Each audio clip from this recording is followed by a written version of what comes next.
maa ngi tudd Gormak Faye coordonnateur des licenciés de la GCO. licenciement pas de licenciement GCO affaire bi lan ngeen def ak yéen licencié. Bon, licenciement bi lépp mi ngi commencé ci coronavirus bi mu ñëwee au Sénégal à partir du 1er avril GCO dafa décidé woon confiner travailleurs pour dire que day bañ propagation virus bi ak conserver production ñu confiner ñu ci biir usine bi dans de mauvaises conditions ci côté logement bi ak ci restauration bi ñu nekk fa pendant 3 mois et demi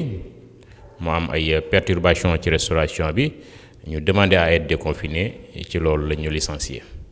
licenciement bi en fait ñoom nee nañu da ngeen def grève ci biir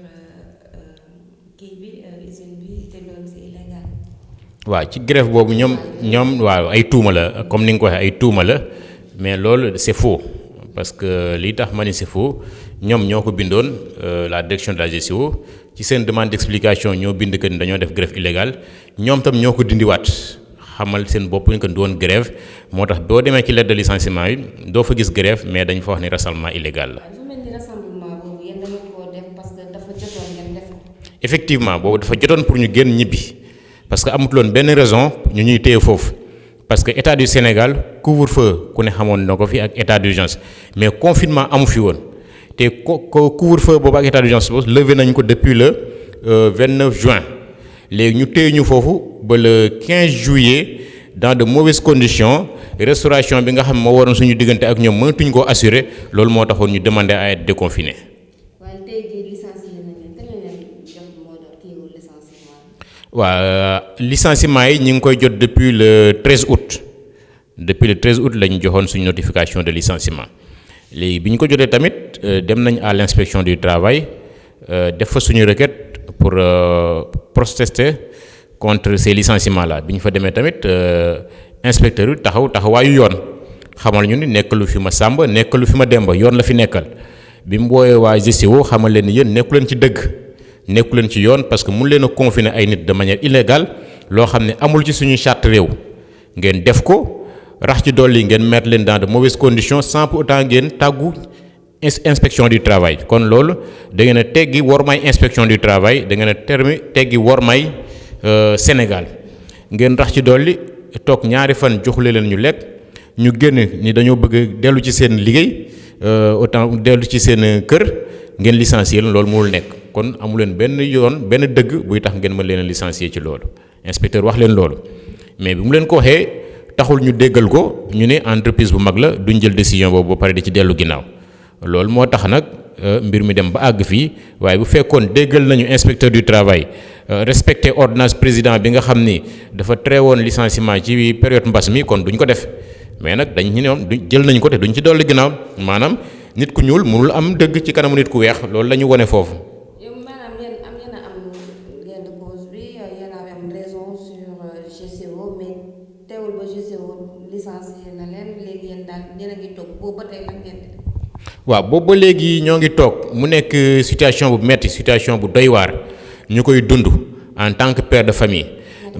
22 personnes lañu mais su ma nee 22 ci waa GCO rek la mais waa CIS également dañ cee bokk ndam ñoom ñoo géroon restauration bi dañ fa licencier 33 mu nekk un total de 55 personnes sans compter yeneen sous-traitants yi nga xam ne ñoom tam licencier na donc bu fekkee da nga compter ñi nga xam ne dañu leen licencier yëpp ci mbas mi ci biir GCO ils sont au total de 62 personnes yoo xam ne dàq nañ leen foofu comme ni nga ko waxee bi ñu demee inspection am nañ fa dëgg te boobu ba léegi dëgg boobu mënaguñ see jot mu nekk situation bu metti boo xam ñu ngi koy dund en tant que père de famille ba léegi suñu doom yi inscrire guñu ba léegi suñu doom yi demaguñu école li nga xam ne mooy kër yi ñu logé woon ci ñi nga xam ne nekkuñu seen këru bopp jëlee nañ leen fa ndax toog nañ ba fi ñu toll nii am nañ fa 4 mois d'arriéré de salaire rax ci dolli ba fi ma lay waxee nii ñi nga xam ne dañu doon del ravitaillement ci boutique yi borom boutique yi baare nañ leen kon mu nekk situation bu metti boo xam ñu ngi koy dund ci kaw injustice fu ne nag jooytu nañ ko fa te dafa mel ni daal ñi ko war a dégg ba jóg ci def ci ay jéego dañoo jox nopp bon bi comme ni ñu koy faral di waxee ndax lii nekk na loo xam ne soxlawul enquête soxlawul laaj bu bari ndax képp ko xam lu yenu maanaa xam war nga xam ni mënoo ñëw ci réewu jàmbur nga jël ay nit confiner leen foo xam ne confinement amu fa nga dëkkal leen ci dëkkuwaay bu bon nga toog ay fan joxoo leen ñu lekk ñu génn kon bàyyi leen ñu ñibbi suñu kër bu suñu heure liggéey jotee ñu ñëw liggéey nga ni leen dàq naa leen loolu defe naa état boo xam ne comme ni ñu ko waxee état de droit état boo xam ne dëgg moo fay dox lii bu fa amee war nañ koo régler ci tàng-tàng bi waaye lu tax ba léegi daal ñi ci war a àdduwuñ ci loolu mooy lu ñu jaaxal te ñu ngi dudd situation bu metti waaw wax nga ko ne nga li ci war a addu waxuñ ci loolu jaaxal na leen yaakaaroon ni mbir mi am lu ci ñuul wala. waaw am na lu ci ñuul moom li ci ñuul moom am na ci ndax comme niñ ko waxee entreprise bu am doole la te defe naa fan yi passé rek xeex gar ku ci ne dégg na ko ñu koy wax ci biir réew mi kon seen xaalis boobu mooy li nga xam moom lañ yaakaar ndax bu ñu nee entreprise bu am doole la doole defe naa seen force musculaire taxu leen ñuy wax kon alal bi nga xam ne am nañ ko te foog ne alal boobu nag mooy tax ñu mën a am dëgg si ñun loolu mooy li ci lal kon nag dafa jot ñu xamal leen ni du alal moo fiy dox mais dëgg moo fiy dox ñu delloo entreprise boobu ci ay droit am xamal ko fi nga xam ni moom la foofu la war a yem. waaye nag li ma jaaxal mooy sa yeneen yaa naataangoo yi est-ce que ñu leen di soutenir. waaw suñu liggéey ensemble aussi tey ci lii am est-ce que ñoom ñu ngi leen di soutenir. waaw ci loolu mënuma wax carrément que ni soutenir uñu mais nag ñi ñu ci soutenir néew la ndax wax dëgg si yàlla tam am na si ñoo xam ne ñu ngi soutenir te kon ñooñu tamit mënuñoo leen a bañ a sant gërëm leen waaye nag ñu ci néew la comme ni ma ko waxee ñu ci néew la am na suñu naataangoo yoo xam ne suñu ex collègues yi ñu ngi ñuy soutenir ci seen xel ak ci seen i am-am ñu ngi ñu ciy soutenir mais am na si ñoo xam ne moom li ci ëpp maanaam ni ñu ciy soutenir lu néew la mais li ci ëpp dañoo toog seetaan yi. est-ce que dem ngeen gis kilifa aada yi ak kilifa diine yi pour ñu mën a régler situation ba nga demoon ngeen ba ci au niveau de l'inspecteur wala mun ngeen dem ba porter plainte loolu yëpp def ngeen ko wala. waaw loolu def nañ ci ay jéego yu am solo ndax kilifa yu bari waxtaan nañ ak ñoom ci gox bi fii nga xam ne fi lañ nekk foofu lañ njëkkee ñu ci mel ni maire am na ci maire yoo xam ne gis nañ leen ku ci mel ni maire fii ñu nekk maire Magor Kane gis nañ ku ci mel ni maire Alelo dem nañ ci également ku ci mel ni sous-préfet gis nañ tamit chef de village yi ak kilifa diine yi donc ak notable dëkk yi ak imam yi ñoom ñëpp àndoon nañu ak ñun ci combat bi kon côté boobu liñ ci war def nañ ko ci waaw. waaye demoo leen ci yoon war fas yéene woo leen yóbbu GCO ci yoon. kay yóbbu nañ ko ci yoon. effectivement licenciement abusif la te yóbbu nañ ko ci yoon ndax actuellement dossier bi mi ngi tribunal te jot nañu sax def benn audience le 30 bii passé te am na benn audience boo xam ne war nañ koo am le 14 décembre altine bi ñu jëm incha allah kon nag dossier bi mi ngi ci yoon déjà te damay gis ni foofu dossier bi nekkul dossier boo xam ne dafa soxla enquête bu yàgg ndax li nga xam ni moo am ku ne gis na ko ku ne xam na ko dafa nekk loo xam ni lu flagrant la maanaam tey jii GCO dafa def outrage à chef de l'État ndax kilifa gu toll ni président de la république bu fekkee dafa joxe ordonnance te ordonnance boobu war a am valeur juridique bi nga xam ne moom moo ko war kon ku ko teggi yoon moo war a ñëw dal sa kaw te GCO dafa taxaw teggi ordonnance boobu GCO dafa ñëw taxaw teggi li nga xam ne mooy code du travail ndax su ma nee dafa teg code du travail bi mu ñu licencier mi ngi sukkandiku ci li ñu naan nee na seen règlement intérieur de GCO te règlement intérieur boobu amul fenn foo xam ni jaar na fa ba ñu war ko valider. te règlement intérieur dafa war a jaar inspection du travail te règlement intérieur GCO boobu jaarul inspection du travail kon loolu rek ñàkk jox cër suñu institution mënu koo weesu ndax entreprise bu toll ni GCO ku ñu ne tey règlement intérieur bu GCO musul jaar inspection du travail maanaam kenn validé wu ko def naa di nga yéemu ci loolu kon loolu rek dafa doy firnde que ni GCO respecté wul suñu institution GCO respecté wul suñu njiitu réew respecté wul suñu code du travail.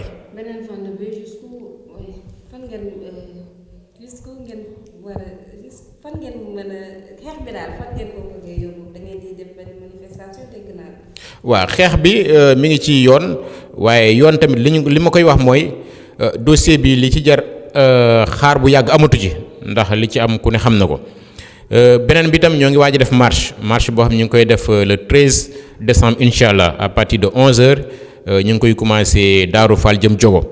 mu nekk marche boo xam ni ñu ngi ciy woo population bi yépp en commençant par la population locale bàyyiwuñu kenn dëkk yi nekk ci localité bi yépp ñu ngi leen di woo. ñu ngi ciy woo tamit waa Sénégal yépp na ñëpp génn ñu def ko mobilisation boo xam ni pour wane que ni GCO lii mu def duñ ko nangu te GCO lii mu def yoon dafa war dal ci kawam GCO lii mu def état du Sénégal daf ko war a yëkkati parce que lu toll ni chef de l'État warul wax GCO di ko teggi lu toll ni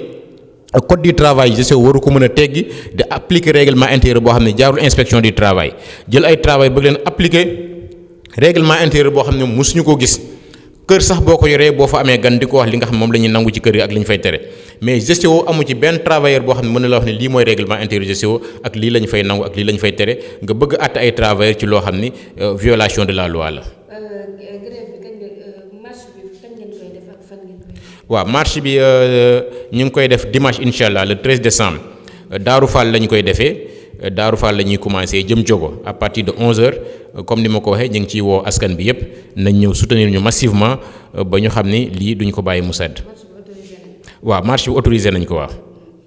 dégg nañ nga naan ay 50 de villages yooyu. waaw village yooyu mooy village yi nekk ci gox bi yépp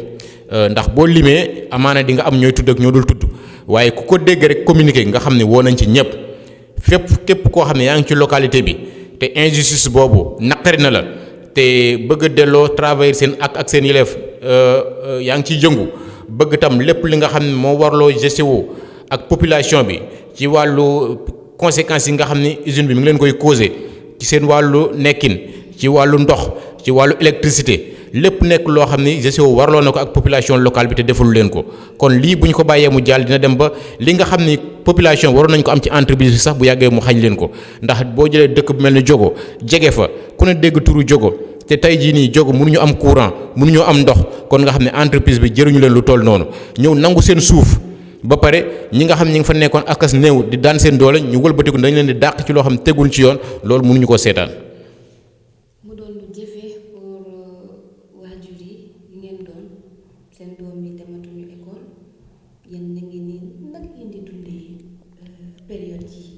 mooy dundin bu metti ndax dundi bu metti bi ñu ngi koy commencé ci confinement bi ndax confinement boobu am na si ñoo xam dañoo bàyyi seen njaboot ay xale yu ndaw am na si ñoo xam dañoo bàyyi ay liir ay jigéen ñoo xam dañoo bàyyi ay liir obligé feral leen am si ñoo xam ne bu ñuy ñëw confinement ay jigéenu wérul lañu seeni visite mënatuñ koo def mu nekk perturbation boo xam ne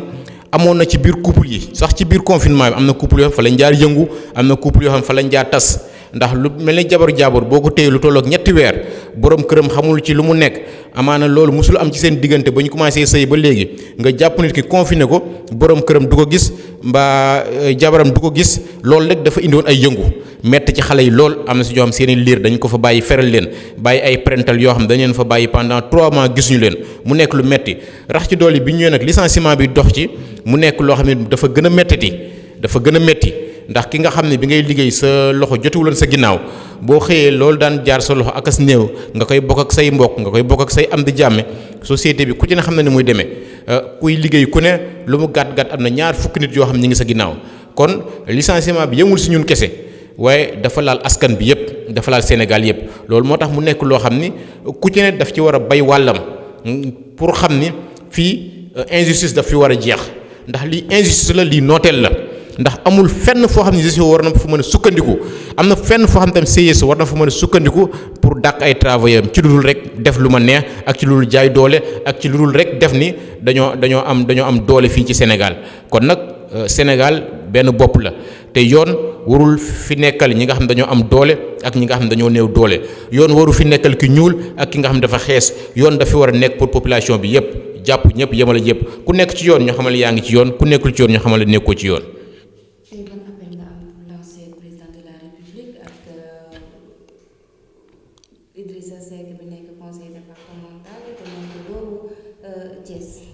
waaw président de la République li ma koy njëkk wax mooy les lois sont faites pour être appliquées ndax tey jii ku ci ne mën na interroger wu ci lan mooy valeur juridique ordonnance président de la République bi nga xam mi ngi koy génnee le 8 avril 2020 bu fekkee génn le 8 avril 2020 ne bu kenn dàq ci mbas mi ab entreprise bu tudd GCO directeur général am tudd Michel Privé directeur des ressources humaines tudd Mohamed Gueye ñoom ñu taxaw ni ils vont licencier quel que soit ce que ça va coûter à l'entreprise kon ci côté boobu war nañ leen a xamal ne lii yoon la boo xam ne ku ci ne daf ko war a respecter beneen bi le président Idrissa Seck conseil économique et social et environnemental lii bi ma dégloo discours am bokk na ci li ko yitteel mooy situation dëkk bi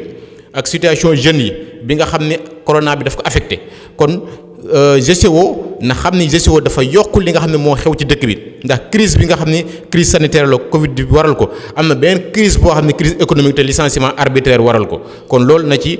def li nga xam ne mooy ay jéego pour saafara ko ni mu gën a gaawee ñi nga xam mooy les ministres yi nga xam ne ñoom ñëpp seen domaine la muy ku ci mel ni ministre du travail ku ci mel ni ministre des mines ku ci mel ni ministre de la jeunesse et de l'emploi donc kon ñooñu ñëpp ñu ngi ciy lancer un appel xam ni ku ci ne waroon nga mën a autosaisir ñëw régler li nga xam ne moo am ci biir GCO ba liggéeykat yi nga xam ne dañ leen a tooñ licencier ñu delloo leen seen àq ak seen yelleef. maanaam yëf yi daal ku ma am ndey ak ku ma am ndey. waaw ku ma am ndey ak ku ma amul ndey daf ci am te ku ma am ndey ak ku ma amul ndey mi nga tàmbalee biir GCO ndax rassemblement bi lu ëpp ñetti téeméeri ñoo génn di demander déconfinement boobu ñu tànn ci ñu leen neex. ñi nga xam ni amaana neexuñ leen woon mbaa ñi nga xam ni confinement condition mauvaise condition de confinement yi dañ ko doon dénoncer ñooñu lañ ci tànn ndax am na si ñoo xam dañ leen a jox demande d'explication seen patron woote ni kii mun leen koo dàq ndax bu demee usine bi day am problème ñu woowaat ko nangu demande d'explication directeur ressources humaines bi moo ko def woo ko nangu demande d'explication ni ko demal te bu ko kenn yëg am si ñoo xam ñi ngi woon foofu wax feeñ ci vidéo yi comme ñi fa ñeneen ñi feeñe te kenn dàqu leen. kon foo xam ne lu ëpp ñetti téeméer rassemblé nañ fa yow boo nee rassemblement boobu c'est illégal kon képp ku nekkoon ci rassemblement boobu waroon na bokk ci ñi nga xam ne dañoo leen a wax ni da ngeen nekk ci rassemblement illégal kon lu ëpp ñetti téeméer nit li ñu wax bu fekkoon am na lu ëpp ñetti téeméer nit waroon nañoo génn jour boobu te loolu amu ci.